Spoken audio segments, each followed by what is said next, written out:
ketahui bahwa di sini kalau misalnya dari saya sendiri kita memakai cairan dari produk HB Bextra ya. Ada produk-produk yang lain seperti HB ini, ada juga produk Fresenius. Tapi yang paling sering dan banyak digunakan adalah produk dari HB Bextra. Nah, semua cairan ini yang sudah dijelaskan sebelumnya bahwa ada berbagai macam konsentrasi. Ada 1,5%, ada 2,5%, ada 4,25%, ada eksternal dalam bentuk isodextrin itu 7,25%, dan ada juga nutrineal. Yang nutrineal sudah jarang sekali dipakai, yang hanya itu untuk pasien-pasien dengan malnutrisi. Nah, sedangkan yang 4,25 dan eksternal 2, yang isodextrin itu sedikit yang dipakainya, tulisnya yang isodextrin. Yang 4,25 sekarang sudah kita nggak pakai lagi karena memang karena konsentrasinya lebih tinggi gitu, jadi bisa merusak dari membran periferis. Intinya bahwa semakin tinggi konsentrasi ya, ada bagus untuk pengeluaran cairannya sendiri. Jadi kalau dari 1,5% itu biasa 100 sampai 300 cc, kalau 2,5% bisa sampai 500 cc, 4,25 bisa sampai 1 liter, bahkan eksternalnya bisa sampai 2 liter. Dan untuk jangka waktunya sendiri yang kita sebut dwell time, semakin tinggi konsentrasinya juga semakin bisa lama disimpan di dalam tubuh. 1,5% itu maksimalnya 8 jam, lebih bagusnya kurang dari 6 jam harus diganti supaya optimal ultrafiltrasinya kendalikan cairannya. Begitu juga yang 2,5% itu maksimalnya sampai 12 jam, tapi kita sarankan jangan lebih dari 10 jam, jadi harus diganti. 4,25 ataupun dan eksternal itu bisa sampai 16 jam maksimal. Gitu. Jadi rata-rata kurang dari 12 jam harus sudah langsung diganti. Nah, pada pasien CAPD ini standar diberikan cairan itu sehari 4 kali dengan persentase 1,5%-nya 3 kali untuk pagi, siang, sore, dan 2,5% untuk malam. Ya. Nanti mengenai ada keluhan atau yang lainnya bisa kita ketahui dari hasil KT-PRI dan PT yang akan kita bahas di season yang kedua, ya, sudah pergantian cairan. Itu sekilas penjelasan tentang cairan yang akan kita pakai. Sekarang kita fokus bagaimana langkah-langkah untuk mengganti cairan. Ada hal yang kita persiapkan terlebih dahulu. Yang pertama bahwa setiap kali kita melakukan pergantian cairan CAPD atau seluruh tindakan CAPD diusahakan pintu harus tertutup, jendela juga tertutup, AC juga harus tutup juga, dan karena fisiknya bersih ya untuk tindakan CAPD sendiri. Jadi untuk tindakan CAPD yang APD yang kita pakai hanya masker saja. Kita tidak perlu pakai cuci tangan, tidak perlu pakai sarung tangan ya, hand square. Ini cukup dengan masker saja yang akan kita pakai. Yang berikutnya, yang paling penting untuk pergantian cairan ini yaitu cairannya sendiri. Ya. Cairan sendiri yang kita namanya adalah dianeal. Kalau untuk produk sampai namanya adalah dialisan. Kita belajarnya HB dianeal. Yang kedua yaitu kita harus persiapkan mini caps. Ya. Setiap ada cairan pasti ada mini capnya. Karena cairan dan mini cap ini hanya dipakai satu kali, tidak boleh dipakai berkali-kali. Ya. Jadi dalam sebulan langsung dikerjakan sebanyak 120 kantong cairan dan 120 mini cap. Jadi kalaupun misalkan dimasukin hanya setengahnya, tetap hanya satu kali pakai, setengahnya itu dibuang. Yang ketiga yang perlu kita siapkan untuk mengganti cairan adalah klem. Yang merah ini kita sebut ultra klem. Untuk menutup kita pijit yang tengah, untuk membuka kita pijit yang ujung. Ya, silakan. Ya, tengah dan ujung. Ya, untuk membuka dan menutup. Dan untuk mengklemnya itu harus ada di antara ujung sini sampai sini. Jangan lebih. Karena kalau lebih tidak bisa kita klaim. Kalau terlalu lebih di sebelah sini, ini susah untuk diklaimnya dan nggak akan bisa. Jadi untuk lebih memudahkan, kita langsung mentokin aja. Mentokin langsung kita tutup. Ya. Paling batas maksimal sampai sini. Yang berikutnya yang kita perlukan adalah timbangan. Timbang ini untuk mengukur nanti selisih antara yang kita masukkan beserta yang kita keluarkan. Ini adalah terjadinya ultrafiltrasi. Ya. Jadi secara umum kita sebut ultrafiltrasi, tapi untuk proses CAPD-nya difusi sama osmosis. Ultrafiltrasi hanya sebagai bahasa kira. 1, 2, 3, 4. Yang berikutnya kita siapkan karena prinsipnya bersih dan kita pakai yang giginya pakai dengan antiseptik ya. Berbagai macam merek nanti di rumah sakit nanti akan namakan sendiri. Itu yang pertama. Yang tambahannya yaitu meja. Ya.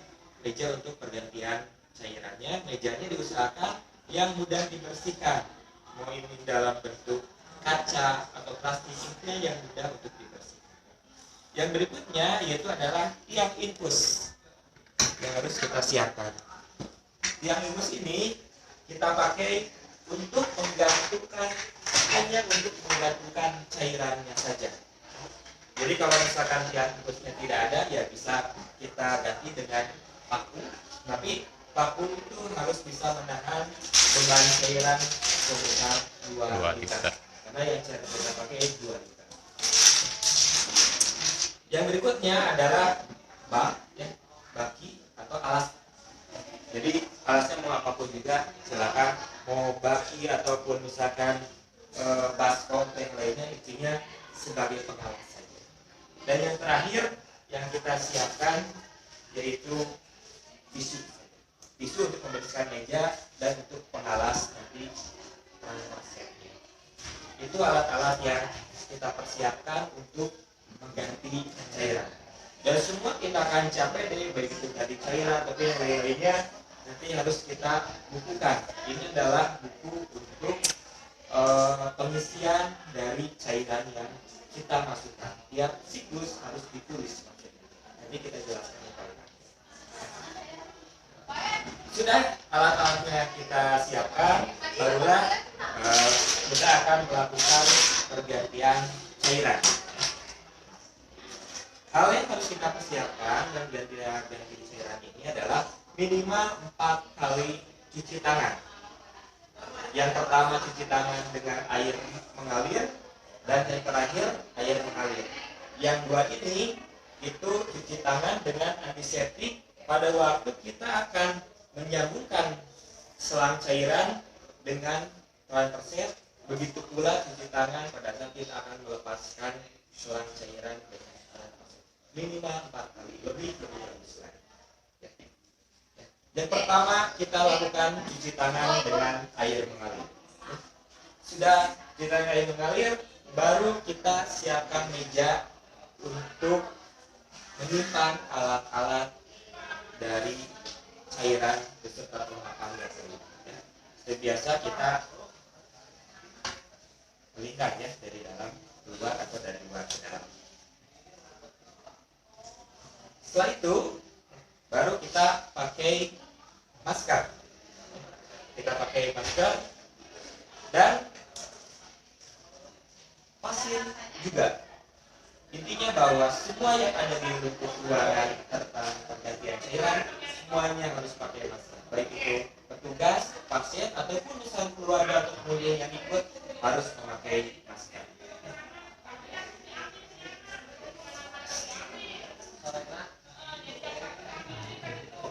Ini anggap saja pakai masker.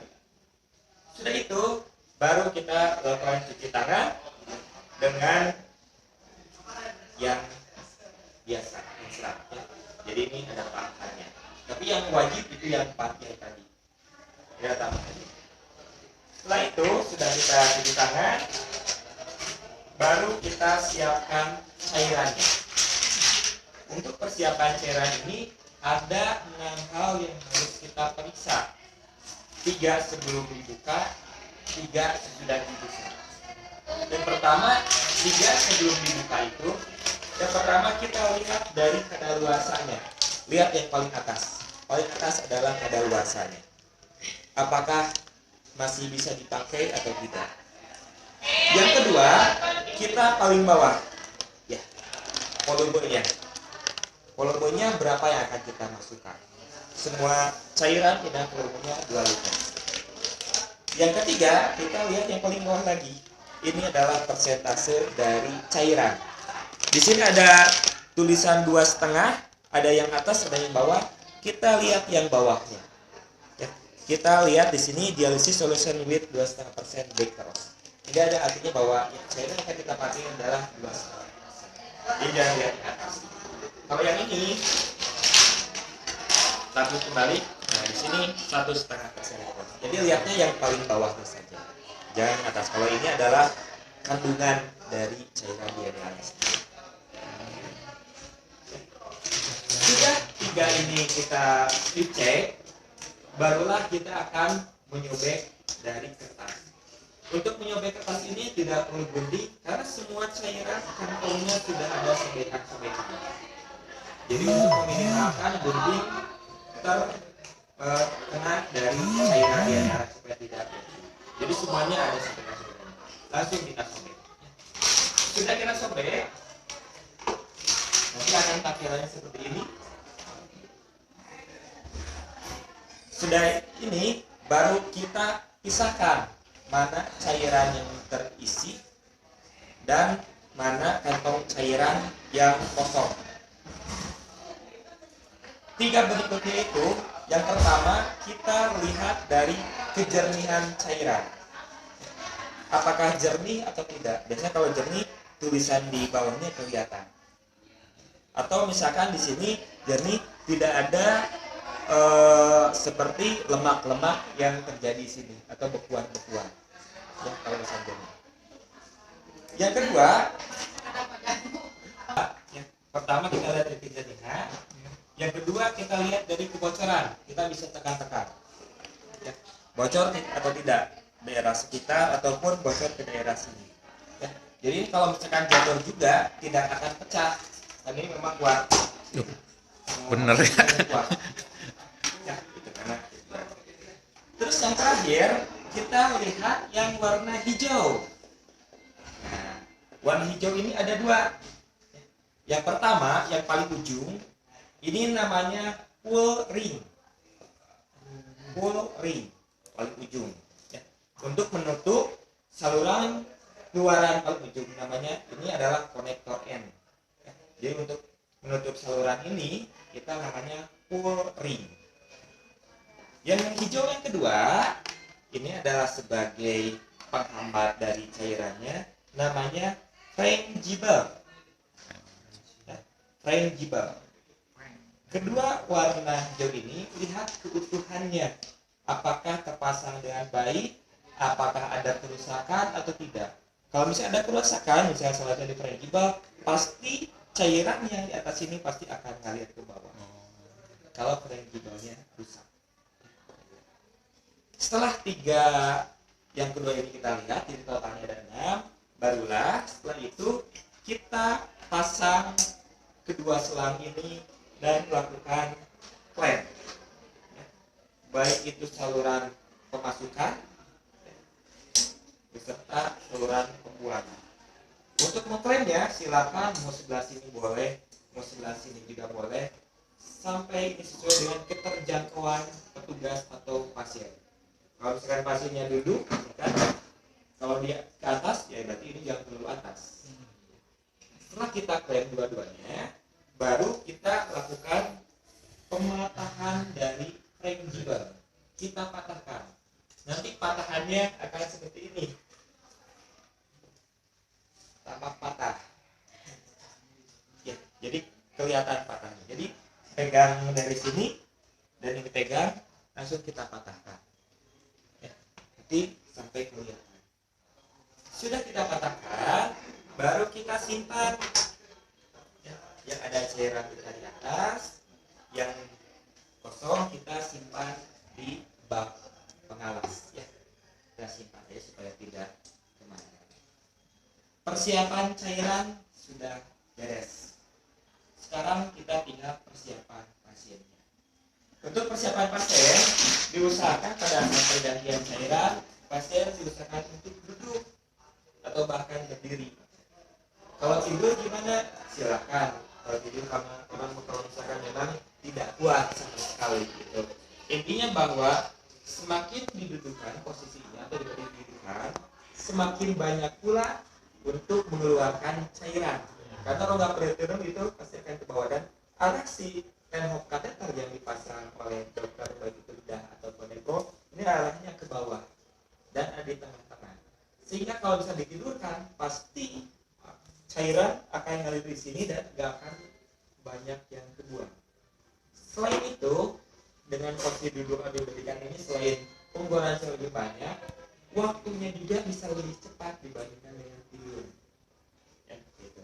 Jadi kita pasien dudukkan. Otomatis kalau pasien duduk di kursi atau apapun, berarti kita harus pakai pengalas. Jadi pasien kita lakukan dikasih pengalas di bagian pahanya ya. Jadi kita simpan pengalasnya di bagian paha.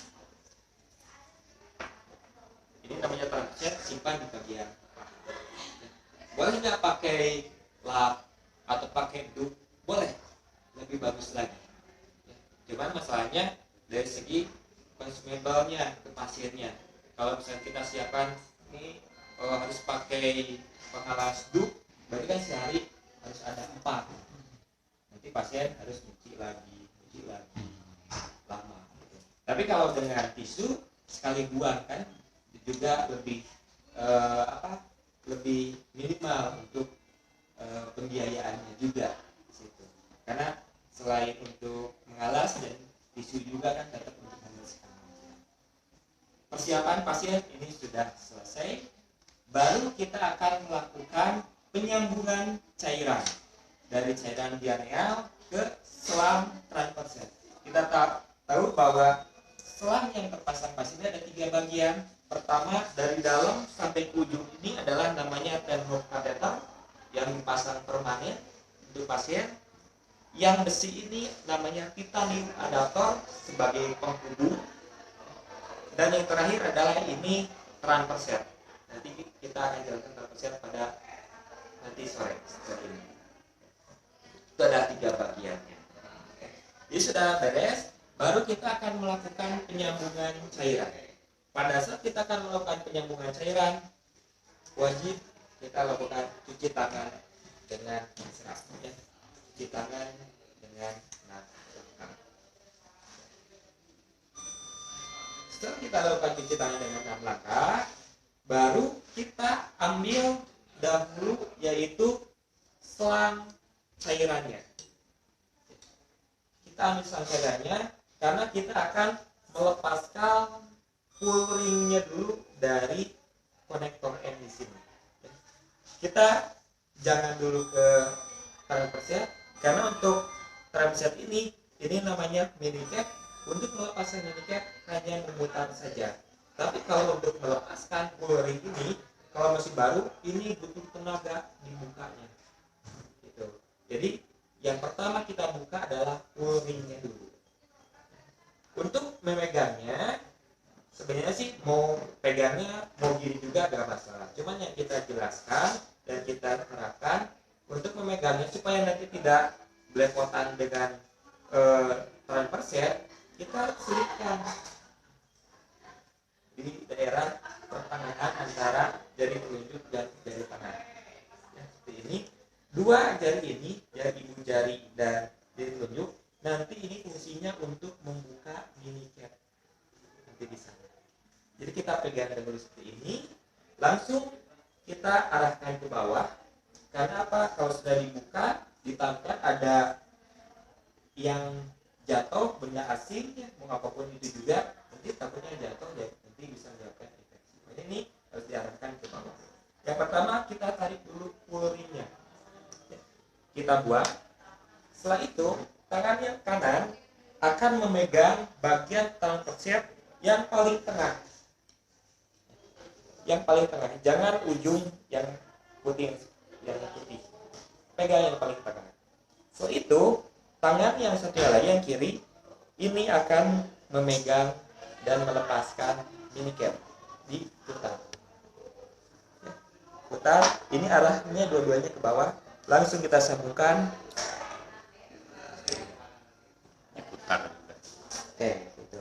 Jadi kita ambil jarak dulu, kita inikan dulu supaya satu kali putaran. Ya, langsung kita masukkan, sambungkan, putar. Ini kita proses penyambungan sudah selesai. Setelah itu, yang namanya proses pergantian cairan adalah mengeluarkan dahulu cairan yang ada dalam rongga peritoneum. Sudah kosong, baru kita masukkan cairan yang baru. Sekarang kita akan mengeluarkan cairan dahulu, karena cairan yang di dalam rongga peritoneum adalah cairan yang kita masukkan pada siklus sebelumnya. Untuk mengeluarkan, kita tinggal membuka dua klem.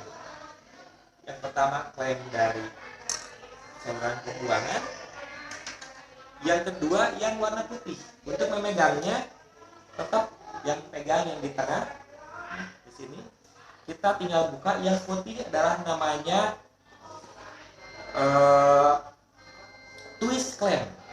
Ya, twist clamp ini kita buka, kita fullkan. Nanti langsung akan keluar cairan dari rongga peritoneumnya. Ya, seperti ini. Pada saat proses pengeluaran cairan seperti ini, rata-rata pengeluaran cairan ini membutuhkan waktu kurang lebih 20 menit.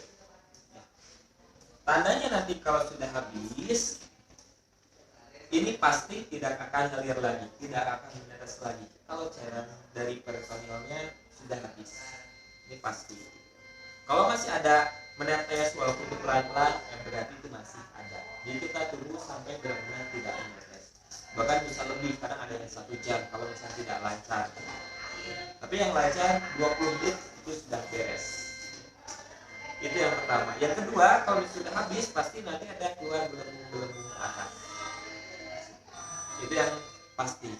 Terus yang tambahannya, kadang ada pasien kalau misalnya sudah habis, rasa di perutnya ada rasa biru atau nyeri, karena si kateter yang dimasukkan ke dalam rongga peritoneum itu, karena kalau sudah habis akan menempel ke dinding-dinding dari peritoneumnya. Jadi yang namanya kateter bukan hanya bolongnya yang di bawah, tapi di pinggir-pinggir itu ada pori-pori untuk menarik cairan-cairan yang lain. Jadi kalau sudah menempel ke dinding, biasanya timbul ada rasa nyeri. Itu yang bisa dirasakan. Sudah kosong, sudah tandanya tidak mengalir lagi, baru kita lihat dari cairannya. Ada dua yang perlu kita periksa. Yang pertama, kita timbang cairannya. Untuk cairan ini ada di sini sama di sini untuk menimbang cairan. Kalau tidak terlalu berat, bisa sebelah sini. Tapi kalau misalnya banyak, bisa yang paling bawah di sebelah sini. Jadi ada 3 tempat untuk menimbang cairan. Kita lihat. Pertama kita lihat timbangannya berapa, apakah sesuai tidak dengan yang kita masukkan, lebih sedikit atau lebih banyak. Faktor yang kedua, selain kita timbangan, kita juga lihat dari kejernihan cairannya sendiri. Jadi sudah kita keluarkan, kita lihat volumenya dan juga kita lihat dari kejernihannya. Apakah warnanya kuning jernih atau tidak? Apakah ada kemerahan atau tidak? Atau bahkan apakah ada keruh atau tidak? Kalau misalkan jernih, apakah ada fibrin atau tidak? Yang bagus warnanya jernih, biasanya kuning jernih seperti urin. Tapi kalau misalkan ada fibrin, bekuan ataupun bahkan seperti keruh, ya berarti itu harus dikasih obat. Itu untuk pengeluaran. Sudah beres pengeluaran, baru kita lakukan pengklaiman karena sudah beres nih proses pengeluarannya. Kita klaim bagian pengeluaran Pas waktu dalam proses pengeluaran kan tadi ditimbang, dan sebaiknya pas waktu ditimbang diklaim dulu atau enggak diklaim juga? tidak masalah, mau diklaim atau tidak tidak masalah. Soalnya kan tadi katakan kalau misalkan berat kita bisa di belakang, kan otomatis takut masuk lagi gitu. Saya enggak. Tidak. Jadi untuk menimbangnya jangan sampai di atas di sini. Kalau di atas di sini pasti masuk lagi. Di bawah aja di sini. Ditimbangnya. Jangan terlalu atas. Lebih tinggi daripada Betul. itu. Jadi sebenarnya untuk menimbang ini boleh diklaim dahulu, baru ditimbang, boleh sudah diklaim, tidak masalah. Jadi kalau misalnya mau ditimbang terlalu atas juga, mau apa gitu, jadi di bawah aja. Karena memang cairan kan berat nih, jadi di bawah aja supaya nanti kasihan pasiennya. Jadi di bawah. Setelah itu baru kita baik itu saluran pembuangan ataupun dari kuis klaimnya kita tutup. Sekarang proses pengeluaran sudah selesai. Kita akan memasukkan cairan karena di sini sudah kosong. Kita akan masukkan cairan dan perlu diingat bahwa pada saat pertama kali cairan ini si selang ini adalah masih kosong, belum terisi cairan. Semua cairan awal ini pasti kosong. Jadi udara ini harus kita keluarkan dahulu sebelum kita akan memasukkan ke dalam perut pasien. Caranya yang pertama, ini kan tadi sudah kita patahkan. Kita buka dahulu yang atas saluran pemasukannya. Dan ini tidak akan ngalir waktu sudah kita patahkan karena di sini sudah diklaim, di bawah juga sudah diklaim. Nah, untuk mengeluarkan udara dari sini, kita pegang yang paling bawah. Kita biasanya hitung 1 sampai 5 atau cairan yang ada di atas ini sudah mengisi penuh ke saluran pemasukan di sini. Kalau sudah terisi penuh, baru kita klaim. Jadi kita hitung pas buka 1, 2, 3, 4, 5 gitu kan. Diharapkan semua selang ini sudah terisi cairan supaya udara tidak masuk ke dalam perut. Jadi udara langsung keluar lagi. Kalau misalkan di sini ada gelembung-gelembung udara, kita tinggal intrude saja. Atasi saja sampai ke atas. Sudah itu, sekarang kita waktunya untuk memasukkan cairan. Untuk memasukkan cairan, kalau misalkan 2 liter tidak perlu kita lakukan perindahan cairan. Tapi kalau misalkan pertama kali dilakukan training CAPD ataupun misalkan karena pasiennya ini kecil, jadi sehingga tidak masuk 2 liter, berarti harus ditimbang cairan akan kita masukkan. Berapa banyak yang akan kita masukkan? Rata-rata yang paling bagus itu harus sampai 2 liter. Tapi kalau memang tidak kuat, minimal 1.500 untuk dewasa. Kalau anak-anak biasanya kita pakai 10 liter saja. Dan pada saat kita ditimbang, ini pasti nilainya akan lebih dari 2 liter karena disertai dengan berat dari beban selangnya. Jadi kalau misalkan kita masukin ke 1.500 cc karena pasiennya kecil, otomatis kalau di sini ada 2.200, jadi nanti kita sisain 700. 2.200 dikurangi 1.500, 700. Jadi pada saat nanti ini akan masuk ke dalam, terus ini akan mundur. Pada saat sudah 700 baru kita klaim. Jadi untuk memasukkan, langsung kita pegang twist klaimnya dan kita buka perlahan-lahan sampai penuh. Nanti cairan akan masuk ke dalam kotak perutnya. Untuk memasukkan 2 liter ini dibutuhkan waktu kurang lebih 10 menit. Jadi selama proses CAPD ini pergantian cairan dibutuhkan waktu setengah jam untuk mengganti cairan sendiri.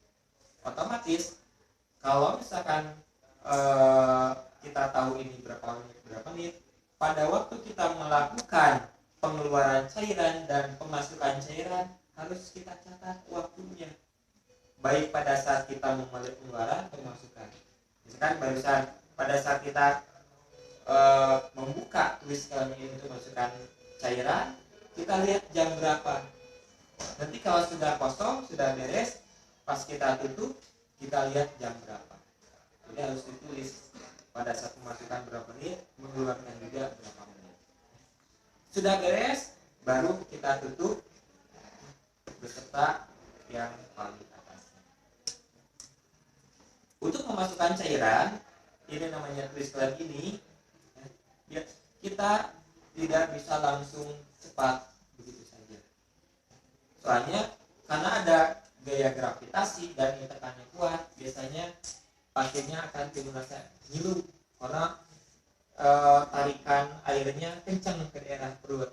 Makanya kita buka perlahan-lahan supaya pasiennya tidak langsung merasakan kencangnya cairan masuk ke dalam peritoneum. Karena memang ada sebagian pasien yang memang tidak masalah langsung kita buka full, gak terasa dingin aja sedikit.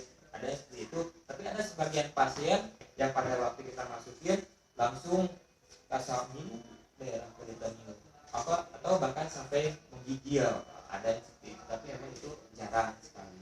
Jadi kalau misalkan memang ada pasien-pasien yang memang merasakan seperti itu, jadi pada waktu cairan ini sebelum dimasukkan dihangatkan dahulu. Ada alat untuk penghangat cairannya. Ya, jadi seperti guli-guli ya kita simpan aja di atas. Atau ada pembungkus selimut hangat untuk cairannya.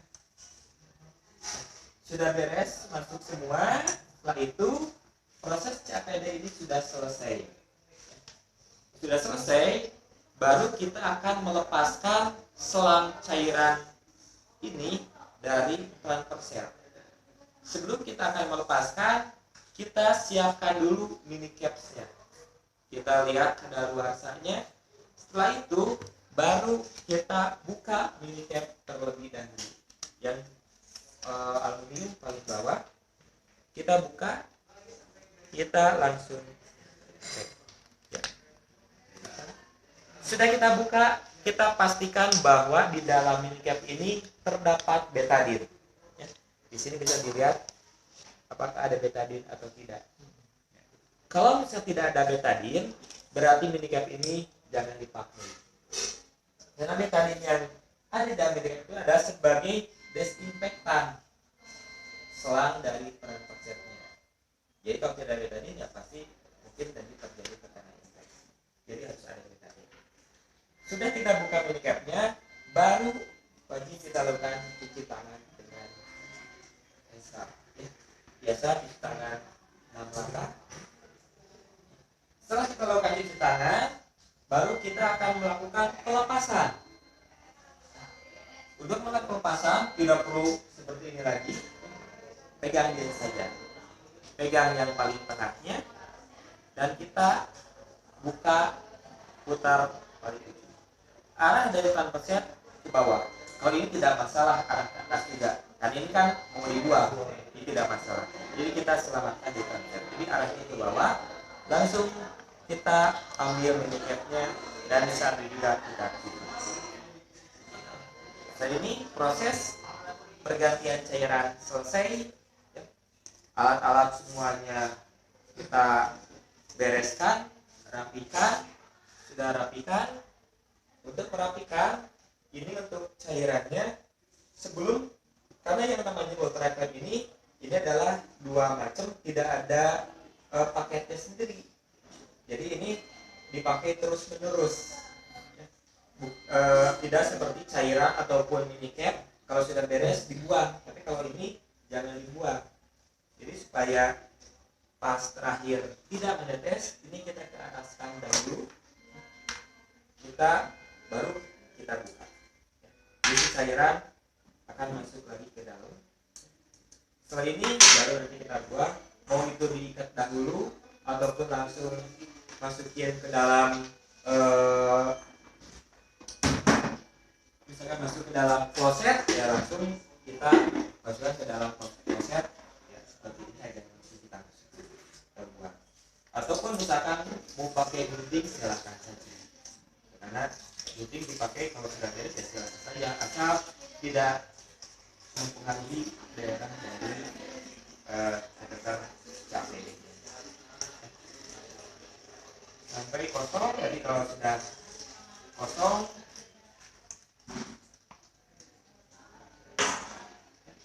begitu juga yang ini pasti sudah kosong karena sudah dimasukkan ke dalam rongga peritoneu. Nanti langsung buang ke tempat sampah. Sudah kita bereskan, kita lakukan cuci tangan dengan air mengalir. Nah, setelah itu baru kita dokumentasikan ke dalam buku CPR. Ada yang perlu ditanyakan dulu untuk pergantian cairan sebelum tata cara pengisian dari buku catatan? Sudah jelas? Paling untuk perawatan itu pakaiannya saya itu berapa kali pakai Ini terus menerus.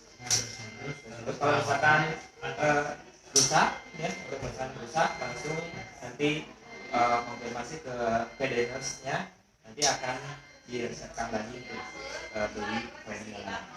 untuk perawatannya untuk ketikanya kan kalau Jadi biasa aja. biasanya pakai sabun atau air mengalir aja. Tuh usah pakai apa-apa, karena ini kan kulitnya bersih. Jadi pakai sabun biasa. Ada lagi tentang pergantian cairan? Untuk pembuangan ini sih kan sampah biasa aja kalau masyarakat nggak apa-apa. Tidak tidak bermasalah. Ya. Kalau misalkan tidak ada, kita akan mencoba untuk mengisi dari pergantian cairan. Misalkan sekarang hari Rabu ya, sekarang. Nah, untuk yang hari Rabu, sekarang kan siang nih, berarti sudah masuk siklus yang kedua. Karena rata-rata kan sehari 4 kali, pagi-pagi itu biasanya sekitar jam 6 sampai jam 7, yang siang jam 12 sampai jam 1, yang sore itu sekitar jam 5 sampai jam 6, yang malam antara jam 9 sampai jam 11 ya, tergantung dari pasien sendiri. Intinya bahwa 1,5% berarti jangan lebih dari 6 jam untuk mengganti cairannya. Nah, ini berarti pagi-pagi ini sudah dimasukin nih 2 liter ya, karena kita tahu bahwa di sini adalah ada bagan-bagannya. Ini persentasinya ada persentase dari konsentrasi dialisan atau misalnya konsentrasi dari dianeal, 1,5%, 2,5%, atau cairan yang mana ya. Yang kita pakai adalah 1,5% dan 2,5%. 1,5% itu dipakai untuk pagi, ini siang, ini sore, dan malam ya. Pagi-pagi pasien sudah melakukan pergantian cairan nih jam 8.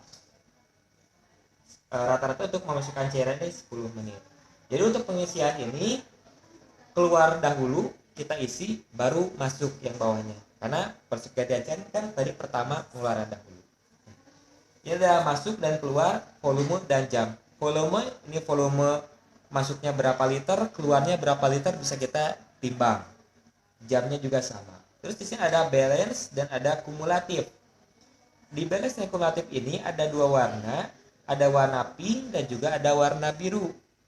Yang pink di sini ada positif, biru ada negatif. Artinya bahwa kalau warna pink ini pengeluarannya lebih sedikit dibandingkan masuk. Tapi kalau yang warna biru pengeluarannya lebih banyak dibandingkan dengan masuk. Ya, gitu. Jadi keluarnya lebih banyak. Kalau ini warna seperti tadi yang kita lihat pada sudah mengeluarkan, kita lihat warnanya kuning jernih, keruh, merah ataupun yang lainnya. Diuresis bila mana pasien masih ada kencing. Kalau kencingnya banyak bisa kita tulis di sini. Karena kalau kencingnya banyak bisa mempengaruhi juga dari hasil keluarnya di sini. Biasanya kita bingung nih, kok keluarnya sedikit, pas ditanya pasiennya kencingnya banyak. Nah, jadi kebantu lewat kencing. Kalau ini catatan-catatan kalau misalkan pasien diperiksa tekanan darah, isi seri seperti apa, dan juga berat badannya. Untuk pengisian, karena pagi sudah dimasukin sebesar 2000, siang misalkan tadi kita mulai jam 2, misalkan jam 14.00, berapa literkah yang keluar? Misalkan 2300. Berapa menit? 20 menit misalnya 14 20 seperti itu. Sudah itu sudah kita keluarkan, baru kita masukkan kan cairan yang baru. Nah, kita simpan di 1,5%. Karena ini ada cairan yang akan kita masukkan siang. Berarti masukkan 2 liter. Jam berapa? Paling sekitar 2 menitan sudah beres pengeluaran, jadi 422 sampai kalau 20 menit sekitar ya misalkan ini adalah 23 menit misalnya untuk memasukkan 10 menit ya 32 misalnya. Karena untuk masukin 10 menitan. Ini yang siang, berarti yang jam setengah 3 ini kita simpan untuk nanti dikeluarkan sore. Sore misalkan jam 6 nih kita keluarkan, misalkan jam 6 pas. Keluarkan ada lumayan lah 2100. Berapa menit yang mengeluarkan? Berarti jam 18.25 misalnya 25 menit. Setelah itu langsung kita masukin lagi 2 liter yang sore jam 18 misalkan 27 sampai 18.37. Itu yang sore. Begitu pula yang malam misalkan jam 10 malam ya, jam 22.00 misalkan keluarnya cuma 1.700. Berapa menit nih? Ini lama sampai 1 jam misalkan 23.00. Setelah itu langsung setelah pengeluaran baru kita memasukkan 2 liter lagi. Yang malam itu pakai yang 2,5%. Yang 23 lebih 05 misalkan sampai 23 lebih 20 di 15 menit. Di yang malam. Terus yang berikutnya adalah hari Kamis pagi berarti ya, karena yang malam sudah. Kamis pagi berarti tetap kan proses pengeluaran dahulu. Nah, untuk yang Kamis pagi untuk pengeluaran tidak dituliskan pada hari Kamis. Tapi pengeluaran ditulis pada hari Rabu. Karena apa? Karena yang dimasukin pada hari Rabu. Rabu malam kan dimasukin, dikeluarnya Senin pagi, Kamis pagi. Tapi tetap disimpannya di hari Rabu.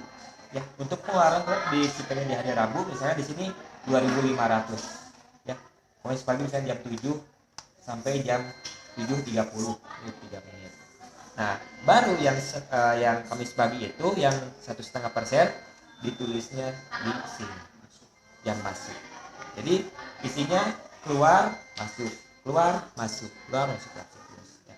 Tiap kali satu siklus langsung dihitung balance-nya. Jadi tidak menunggu dulu dalam sehari. Jadi pokoknya tiap kali pergantian cairan langsung dihitung balance-nya. Misalkan ini maksudnya pagi 2000, siangnya keluar 2300, berarti ada selisih 300. Kita ditulis di warna yang biru. Warna biru. Kumulatifnya berapa? Tetap 300. Karena ini baru dimulai. Ya. Begitu pula ini yang siang, masuk 2000, keluar 1100, ada 100 nih, lumayan lah. Kumulatifnya berapa? Berarti 400. Ya, 300 tambah 400. Ini pergantian yang malam nih, ya sore masukin, malam dikeluarin, ada selisihnya 300, lebih sedikit kita simpan yang warna merah. Kumulatifnya berapa? Masih ada nih, keluarnya 100 ya, 400 dikurangi 300, 100. Terus siklus terakhir yang hari Kamis pagi ini ada 2500 ya, ada selisihnya 500 ya, totalnya kumulatif ada 600. Jadi kita bisa mengambil kesimpulan untuk pasien ini. Jadi kita lihat pada saat pagi-pagi pada siklus pertama untuk melihat total keseluruhan hari kemarin. Jadi kalau untuk melihat pengeluaran hari Rabu, kita bisa dikumulatifkan pada hari Kamis pagi. Jadi sudah pada hari Kamis pagi ini sudah kita tahu bahwa dalam sehari pasien bisa mengeluarkan 600 cc ya di sini. Bagus atau tidak? Bagus. Karena apa? Karena ini lebih banyak dibandingkan pemasukan. Ini karena pengeluarannya ini 600 cc dalam sehari. Yang paling bagus di atas 1 liter. Tapi itu juga kan tergantung dari asupan makan sama minumnya sendiri. Kalau makan sama minumnya banyak, pasti keluarnya juga banyak. yang dikatakan bagus intinya bahwa semua pergantian cairan hasil akhirnya ada di warna biru. Tapi kalau hasil akhirnya ada di warna pink, berarti itu jelek. Gimana kalau misalkan balance 0? Kalau 0 memang masih bagus, tapi kecenderungan kurang efektif. Harus dicari lagi kenapa bisa sampai balance tersebut. Yang paling bagus harus lebih banyak yang warna pink. Dan diharapkan tiap kali pergantian cairan harus ada di warna yang biru. Bagaimana dengan pasien ini dari 4 kali ini sekali ada di warna yang pink? Tetap kita lihat saja total keseluruhan. Mungkin tidak pada waktu malam hari ini keluar 300 itu pergantiannya telat, atau mungkin memang kurang bagus, itu bisa saja yang terjadi. Tapi tetap kita lihat dari hasil akhirnya supaya bisa kita tahu. Kan untuk satu kali pengisian cairannya untuk yang 1,5 penarikannya kan 500. Itu antara 100 sampai 300 itu standarnya. Oh, 100 sampai 300. Yang 2,5 bisa sampai 500. Yang 4,25 bisa sampai 1 liter. Yang Tapi ekstra kalau masih sampai 300. dikumulasikan misalkan dalam 3 kali itu kan kalau misalkan 300 sudah 900 kan. Sama yang malam dari 2,5 kan pasti lebih dari Gitu. nah, 1000. Sedangkan kan ini hasilnya cuma 600. Betul. Gimana kan masih bisa? Masih. Intinya bahwa efektif itu pokoknya ada hasil pengeluarannya lebih banyak. mau itu selisihnya 100 dalam sehari tidak masalah, pokoknya pengeluarannya lebih banyak. Yang paling efektif di atas 1 liter, karena kan rata-rata dengan 2 liter cairan dengan 100% itu bisa sampai 300 kira 900 tambah 500 1400 kan, itu secara teorinya kan kalau misalkan pasien pola makan seminggunya bagus. Tapi kalau pola makan seminggunya jelek pasti kan kurang dari 1 liter seperti itu. Makanya efektifnya di atas 1 liter. Tapi kalau misalkan memang pengeluaran ini masih tetap lebih banyak, itu masih bagus. Itu pergantian cairan. Ada lagi untuk pengisian? Kalau tidak ada,